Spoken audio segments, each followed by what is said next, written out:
Ever spent hundreds of dollars on Google shopping ads and got nothing? No sales, no calls, just sinking feeling every time you check out your account. You're not alone. We've seen it over and over again when store owners jump into shopping campaigns without the right setup or strategy. Today, I'm going to walk you through exactly how to set up, optimize, and actually make money with Google shopping ads without wasting months and a small fortune figuring it out the hard way. And hey, if you're serious about getting better with Google ads, we just wrapped up our Smarter Google Ads 2025 series. Make sure you watch that after this one because it's packed with strategies you won't find in random blog posts or beginner tutorials. I'm Gregory from Profit Pandas, and we help e-commerce brands turn their ad spend into real measurable profit. We work with Shopify stores across the United States, from brands just getting their first profitable month to stores scaling past 7 figures. Now, I'm not here to give you a generic step 1, click here walkthrough you've already seen on YouTube. I'm going to show you how Google Shopping actually works, what's killing most campaigns before they even get going, and how to build a setup that gets better results the longer it runs. Step 1. What Google Shopping ads actually are. Let's start with the basics, because understanding the mechanics will explain 90% of why campaigns succeed or fail. Google Shopping ads are those product listings you see at the very top of search results. Image, title, price, and sometimes reviews. When someone clicks, they go straight to the product page. That's powerful because the click usually comes from someone already in a buying mode, which is why shopping ads often convert better than regular search ads. But here's the catch. Google decides if your product even shows up and where, based on 2 things. 1, how relevant your product data is to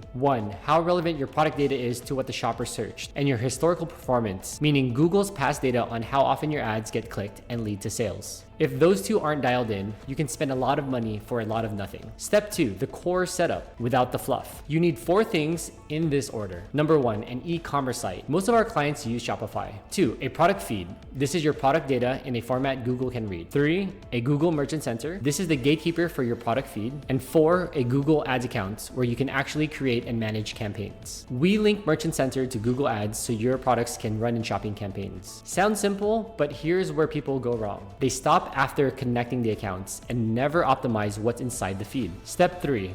Why feed optimization makes or breaks campaigns. Most poor performing shopping campaigns aren't failing because of bidding or budget. They're failing because the feed is weak. We see the same complaints. Google cropped my images so you can't even see the product. I spent $500. No sales, but my feed was 93% optimized. Google keeps showing my products for irrelevant searches. These are all feed problems. Your titles should use up to 150 characters with word-rich, accurate descriptions.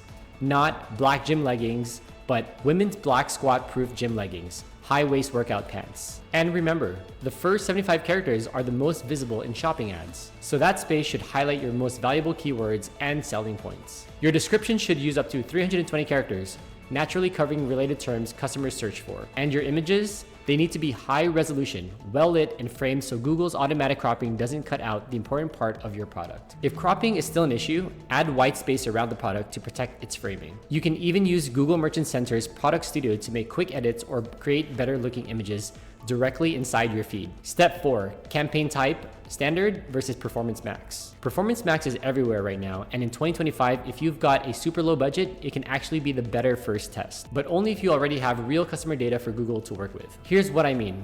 If your store has no sales yet, stick with standard shopping to build the first layer of purchase history. But if you're already getting buyers from organic, direct, or social traffic, you can feed that data into Google Ads through a customer list upload or GA4. That's a big deal because Performance Max uses audience signals based on your past purchases to find and target similar people. It's the closest thing we have now to the old lookalike audiences. And when the data is good, it's one of the few ways to make PMax profitable right out of the gate. Without that data, you're just asking Google to guess, and guessing gets expensive. Step 5, setting up your Google shopping campaign in 2025. Now that you know whether to start with standard or PMax, let's walk through how to actually set up your first shopping campaign for success. Let's say you're starting with standard shopping. This gives you full control over targeting, negative keywords, and bid adjustments.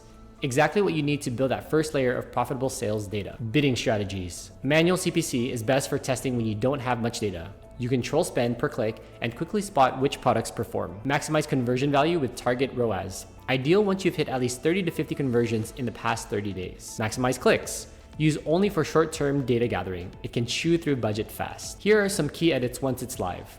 Geo-targeting. Focus on locations you can ship to profitably. Ad schedule.